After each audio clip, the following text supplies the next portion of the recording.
Hey everybody, today we want to take a look at another application of integration, and that is finding volumes. So I want to start off just to give you a sort of a build up the tools that we're going to use in order to find volume, and then we'll do a couple other sections going over some actual examples of disk and washer and shell. So this is sort of more of an overview and build up the tools that we're going to need, okay? So let's start way back, as far back as we can get. Let's start with a circle. Okay, so I've got this circle. It's got a diameter, D, and a distance around, circumference, C. All right, and we also know that D is twice the radius, yeah? Okay, so I've got this circle, got the circumference and the diameter, and what I'm going to do is define the relationship between those two things. Yeah, that's what pi is. Pi is defined as the relationship between the circumference and the diameter. Yeah, the ratio between the curvy part and the straight part of a circle. All right, that's just by definition of what pi is. It's that relationship. Okay, so right from here, directly from here, we get circumference is pi times the diameter, but we also know that the diameter is twice the radius, so we get 2 pi r. Twice pi times the radius is our circumference. Okay. Nice. So we started with a definition of a number, just a relationship between two things in the world. From that immediately falls out the formula for the circumference, that distance around, at least in terms of the straight part that we have. Okay, now I've got the circumference. I've got the outside edge of a circle. Let's see, what are some things that I could possibly do with that? Well, first thing I could do is keep the radius fixed and stack them. Like stack them one on top of each other, up and up and up and up and up and up and up and up and up like that. So I'm just grabbing the circumference, that's all I've got right now, 2 pi r. So I've got the circumference of a circle, and I'm just gonna stack it one on top of each other, going from, say, the bottom to the top, or I could do it the other way, right, from left to right, just stacking all these circles, or the circumferences of circles on top of each other. Now that's going to give me just the outside part, right? It's not filled in. All I did was grab the circumference and start stacking it up. So that looks like the lateral surface area of a cylinder. And let's see. What is this stacking up? Well, what I'm going to do is I'm going to integrate, right? At every spot, I'm going to start at the bottom or the left, and then from the bottom to the top or left to the right or however it's oriented, I'm going to take that circumference and move it along and add up every time as I go along. Now that radius might change as we go along, but that's not going to bother us. In fact, that's going to be an advantage of this, is that we can find volumes where it's not just a straight cylinder or something that we have a direct formula for. That radius can change and be anything we want it to be. Okay, so what I'm doing, I'm grabbing 2 pi r. Now I'm going to choose to orient this like this and put that radius in the x direction. Actually, since we're holding a constant circle, that's not really going to matter. So we can just call it 2 pi r since that radius is going to be constant the whole time. And I'm just choosing to go bottom to top, so that's going to put me dy. I could equally as well do a dx, the same diff, going from left to right, but here I'm going bottom to top. Okay, so I've got the circumference of a circle. I'm going dy, bottom to top, and I'm going to start at 0, the bottom here, and I'll go all the way to whatever the height is that I want to get to. All right. So there's the math speak for this idea of taking the circumference of the circle, 2 pi r, and sort of stacking it up as we go along in order to build the lateral surface area of a cylinder. So let's see what we get here. We've got, well, the 2 pi stuff we can pull outside. Integral from 0 to h, 0 to h of r dy. Actually, I could really just pull that r out since it's a constant as well. So we just got the integral dy. Very nice. That's 2 pi r y barred at h and 0. Well, since my bottom term, my bottom evaluation here is just 0, that's going to 0 out. So all I need to do is evaluate at h, 2 pi r h. And look at that, 2 pi r h is the formula for the lateral surface area of a cylinder. Nice. So we started with the definition of a number, pi, the relationship between the circumference and the diameter. From that, we get the circumference directly. From the circumference, we can build the lateral surface area of a cylinder. And now, if I were to give this some very, very tiny, right? It's no size, it's infinitesimally small or infinitely thin, but it's not 0. If I gave this some thickness, called that dx in this case, or the thickness here, I'd call it dy. Now remember this, it's not any length, it's infinitesimally thin. It's less than any given length, right? dx is, say, is it 1 over a Google? No, it's less than that. Is it 1 over a Googleplex? No, it's less than that. So it's less than any given distance, so it can't have any size, right? It's infinitesimally small. But then again, it can't be 0 either. We can't be adding up a whole bunch of zeros and get some finite answer other than 0. So it's this weird double speak, right, that dx. But when we do that, now we can use the lateral surface area of cylinders to build up other figures later on. Okay, so this is a really useful tool, 2 pi r h. This is going to be what we'll call a cylindrical shell. It's just the outside. We're not worried about the volume inside or the tops and the bottoms. We're just using the outside edge, the shell of it. Okay? So very often when we're going to do our volumes by shells, that's the tool that we'll use, is a cylindrical shell. Nice. So that was the first thing that I could do with the circumference that I had. I could stack them up and build up that lateral surface area of a cylinder. We've got that, 2 pi r h. The other thing I think I could do, that was keeping the radius fixed, right? We kept the radius fixed on that circumference, and well, we really couldn't keep it in the same plane and do anything, so we moved up into the next dimension and stacked them all up on top of each other. But let's see, if I want to do something in that same dimension, or the same 2 dimensions, I can't keep the radius fixed, right? So the only thing it seems like I could do would be to start with some tiny, maybe like a point, and then wrap a circumference around it, a little bigger. And then, wrap another circumference, well, I can't see, wrap another circumference around that and around that, right? So that as I'm building out my circumferences, I should fill in the whole area of the circle, right? If I start at 0 and go to the radius, adding a circumference, building my way out like this, that'll fill in the whole area of that circle. So let's see what we've got here.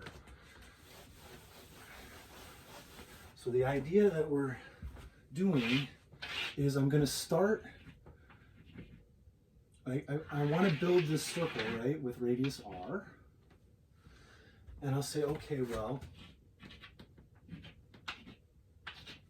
this is symmetric in all directions, so I can choose to put my radius in any direction I want. I might as well just let the radius align with the x-axis for convenience. Okay, so I'm going to have I'm going to use dx here. That's just basically a random choice. I could have equally as well used dy or some weird angle. It doesn't matter. It was just a choice. Okay, and I'm going to start at the center where my radius of my circumference is 0. And I'm going to build my way out. Now, a typical circumference is going to be somewhere in here. And it's going to have a radius of whatever x it is that I'm at, right? If my x is 0, then its radius is going to be 0. If my x is r, then its radius is going to be r. Okay, and that was just the random choice that I chose to align my radius, or go dx, to align with the x-axis. Okay, so this circumference then, this typical thing that I'm adding up as I go from inside to outside, will be a 2 pi, and its radius is x, right? So I've got the integral from 0 to r. I'm going to start from the inside and go all the way to the outside of 2 pi x dx. So here's my circumference, 2 pi x that we got here, and I'm going to do this from inside outside dx. Now let's see what we get.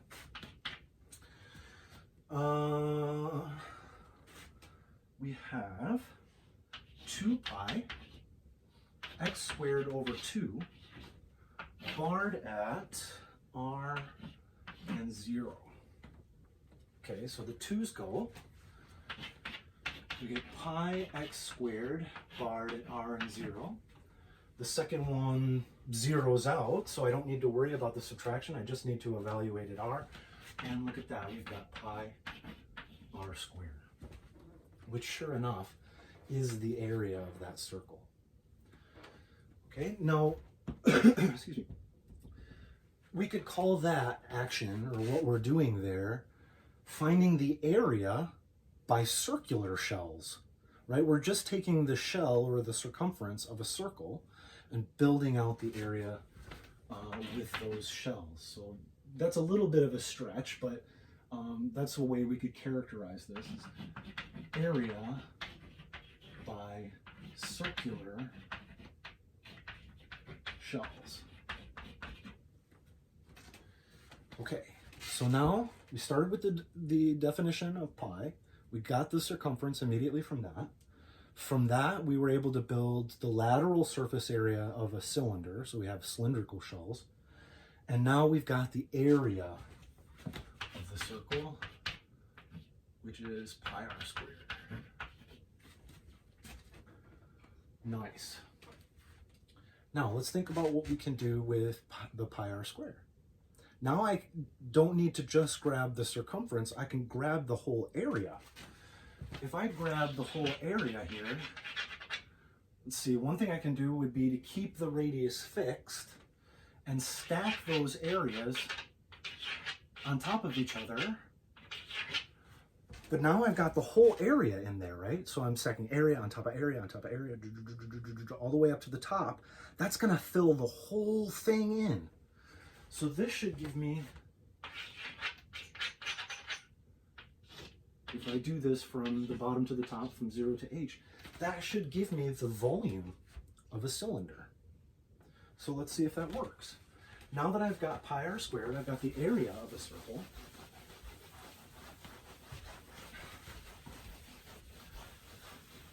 I'm going to grab that whole area .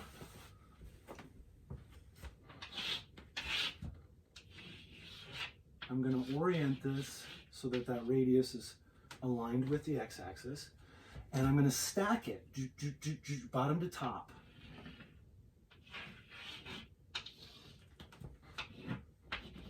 Right, from 0 to h. All right, so let's see what this looks like. We've got the integral from 0 to h, from the bottom to the top, and what we're grabbing is pi r squared. It's always fixed the whole way around, so this r is actually a constant. Pi r squared, and we're going bottom to top, so this is dy. We could have just as well turned it on its side, right, and gone this way. grabbed pi r squared and gone dx from 0 to h. Same diff. All right, so let's see. Pi r squared, really, that's constant, 0 to h dy. So we've got pi r squared barred at h, oops, pi r squared y, barred at 0 and h. Second one zeroes out, so all I need to do is evaluate at h. We've got pi r squared h. And sure enough, that is the volume of a cylinder. And what we've done now, what we're really doing is I took this area, pi r squared, and I said, well, really, it's an infinitely thin disk. It's a circle, right? I'm grabbing the area, but I'm saying that its width, or in this case, its height, so like a typical slice is here. I'm saying, in this case, its height is dy. So I've got this pi r squared, the area, and then this infinitesimal height there, dy. So that's actually what I'm adding up here. This object is a disk. See, it's pi r squared h. It's a cylinder, but it's super thin. So its height is just dy. Or if I did it over here, here the width is, the height of that is dy. So here my typical slice would be a disk like that, and the width of that would be a dx. And again, I'd be grabbing the whole pi r squared, the whole area there, in order to fill in that volume. So essentially that's it. That's the notion of finding a volume by using a disk, right? We're going to take pi r squared d whatever, depending on our orientation, and use that to stack it up. Now, in these cases, our cylinders were constant, right? That's what a cylinder is. We kept that radius constant, but it doesn't need to be, right? We can allow that radius to change as we go along.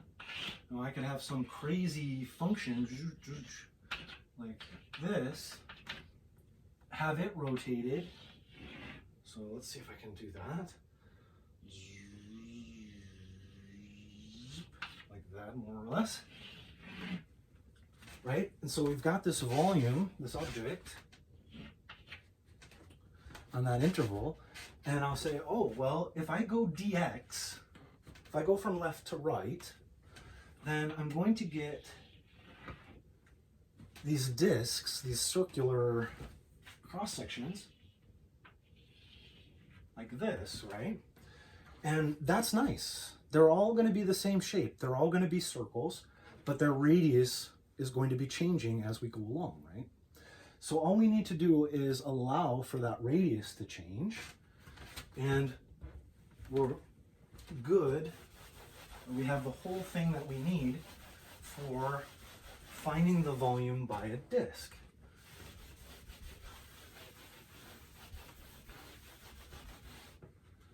So by disk, volume by disk, or a washer if it's drilled out, we just cut out the inside. We'll see that in the next section. With the volume by disk, we're going to go from A to B.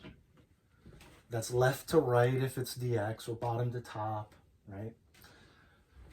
If it's dy. So A to B, d, let's keep it dx just as an example, just to pick one. And in here, well, pi is just a constant. I need r squared, right? I'm integrating pi r squared dx. That's my little disk. Pi r squared is the area, and dx, I should have turned it on its side. In this case, it's dy, the way it's oriented. The width of that disk is the differential, right? The dx or the dy. Okay, so this object, pi r squared dx, that's our little disk that we're adding up. and we're going either from left to right or from bottom to top. So this is our radius as a function of x. All right, that's the formula for finding volume by a disk. We're simply taking a circle, basically, an infinitely thin circle, dragging it along and allowing the radius to change as we go. So pi r squared dx. And that r can change. So the hard part, there's two hard parts. Is first of all, if you're just given a random problem, we have to decide, are we going to go dx or dy? And if so, are we going to use disks or shells? I'll show you shell in a second. So we have those two decisions to make, and those will depend on how the object is oriented, what shape it has, and how the cross sections look to us as we go along. But we'll look at that in more detail.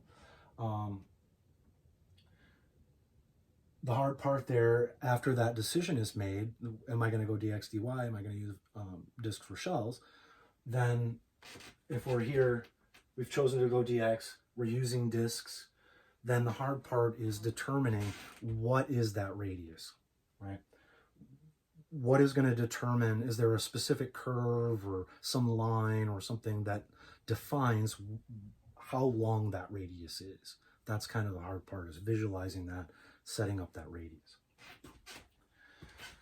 Now, let's see, I mentioned the washer. Washer is the same sort of idea. Let's say I had a cylinder, and I'm going to drill a hole out of it.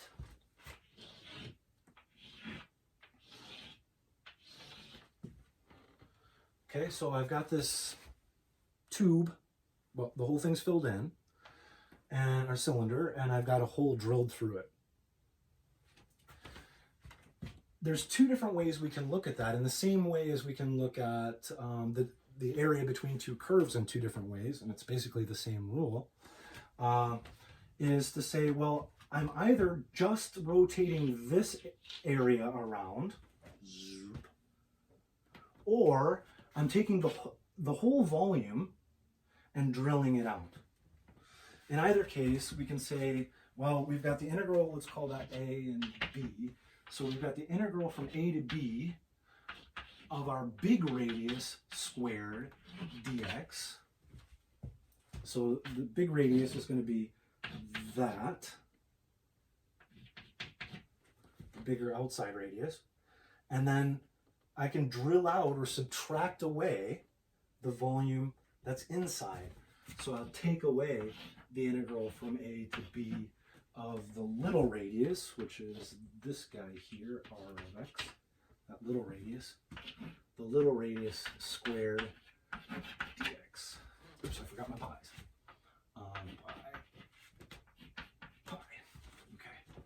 So here's our pi r squared dx for the big one, that's the outside volume. And then we'll say we'll subtract away the inside volume, which is a pi r squared with that little area, or the little radius. Okay, but we have a rule that says we can do stuff with this, right? Integrals are well behaved with regard to subtraction, sums and differences.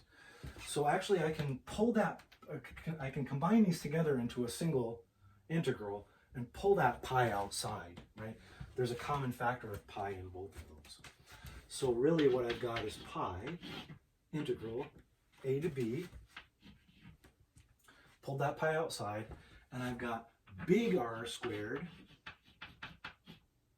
the big radius squared, minus little r squared dx. Okay, so I've simply combined these two together as a subtraction inside a single integral. We have a rule that says we can do that. And then I pulled out the common factor of pi. This is a washer, right? If you look at a typical cross-section, it's a disc with a hole cut out, right? It's a washer. All right, so that's the notion of volume by disk. We started with definition of pi, got the circumference. use the circumference to build the lateral surface area of a cylinder, which we want to look at now. And then we used it to build the area, which we could then use to find the volume of a cylinder or a disc if the height is very thin. And then we can use the disc to basically fill out any rotational shape that we want. Okay. Now, that was volume by discs, or washers, depending on whether the hole is drilled out. The other way, we've already got that the lateral surface area of a cylinder is 2 pi r h. Right? 2 pi r h. We're just grabbing the circumference, 2 pi r, and dragging that up by h. Just getting the outside. If we take that, just the outside bit, and say, well, really, it's got a width. In this case, it'd be dx, right? There we get that it's 2 pi r h. So this is our 2 pi r is our 2 pi r is our circumference that we're grabbing, and then h is what we're dragging it up by, and then we're giving it this infinitesimal thickness. So in this case, it would be a dx. This gives us a shell, right? It's around the outside, and it has some little thickness to it. Now, what can I do with that? I can take, let's say, start with a line, and then put a cylindrical shell around that, and then put another cylindrical shell around that, maybe a little bit lower, and then put another one around that. You get the idea? That I can build out, say, in this case, a cone. From the inside out, as I start from the inside out with the cylindrical shell, and I'm building outward, and I'm just letting the height of that cylinder or that shell change as I go along. Okay, so I can build cones. Depending on the shape, let's say we had something that was like that. So it's sort of like a filled in bowl. Right? If I chose to go dx in this case, then I'm going to get nice cuts that are discs. Like that, right? If I chose to go dx, I'm going to get these beautiful slices. They look like discs. So that would be a disc method. But if I choose to go dy, well, a horizontal slice is going to give me some sort of like parabolic curve like that. Now, I can deal with that. Actually, it's not a parabolic curve, it's a parabolic area. So I can deal with that, right? These vertical cross sections, but it's not going to be fun. Trying to figure out the formula for each of those parabolas that defines the area as I move, it's always going to be changing. Sure, they're the same shape, but their formulas, that's just going to be a nightmare. It's doable, but not going to want to do it. So first I would choose dx, because those give me nice pi r squareds that I can use. Their discs.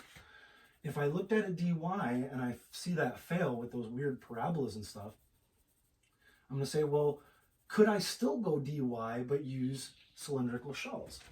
And sure, if I have a cylinder like that, then I can build up another cylinder. It's going to be like that, yeah? So I could work my way inside out this way with cylindrical shells, allowing the heights to change as I go. So that's the choice. And like I said, it's going to depend on the shape and how it's oriented. If I want to go DX, I'm going to use discs because I get nice circular slices. If I want to go DY, I don't get nice circular slices horizontally, so I'll try to go a cylindrical shell and see if that'll work as well. And yeah, I can build this out from inside to outside using a cylindrical shell. Same here. Okay, so this is the formula for our cylindrical shell, right? We're grabbing the circumference, dragging it up by some height, and then giving it this infinitesimally thin thickness. So I'm going to go from inside to outside. I probably should have written the 0 to H before as bottom to top, because that depends on where it's placed in the space, right? So yeah, actually maybe I should rewrite that just for completeness. Integral from bottom to top or left to right, depending on how it's oriented, of pi r square dx or dy, depending on which way we're going, whether we're going bottom to top or left to right, just to be a little more general, not necessarily oriented at 0. Okay, sorry, but that was just to go back with that, just to clarify that for completeness sake. But here, when we're looking at our cylindrical shells, we're going to go from inside to outside. Usually that's like 0 to the edge or wherever it is, but that's usually because we orient the object with its axis at the y-axis, just to make life easier a lot of times, okay? So this inside, this is very often going to be 0, which is nice, because then those second evaluations, when we do the actual evaluation, they just 0 out. It makes life nice. Okay, so let's see. We can pull that outside, 2 pi, integral inside, outside,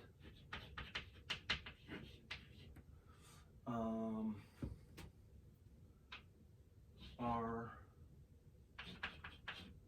x h x dx. Okay. That is volume by shells.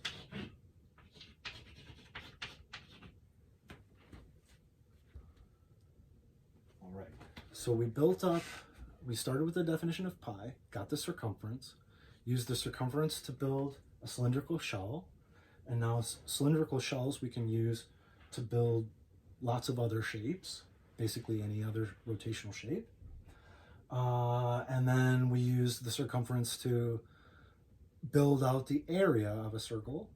Once we had the area of the circle, we could build the volume of a cylinder or a disc or washer if that cylinder is very, very thin. With that disc, we can then also build basically any shape we want. Okay.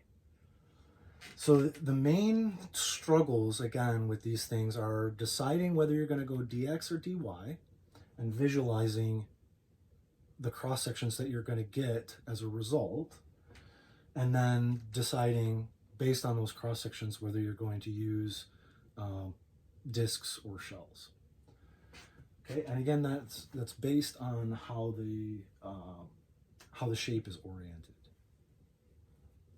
All right. So in the next section, we'll look at some actual examples of finding volume by disc and washer.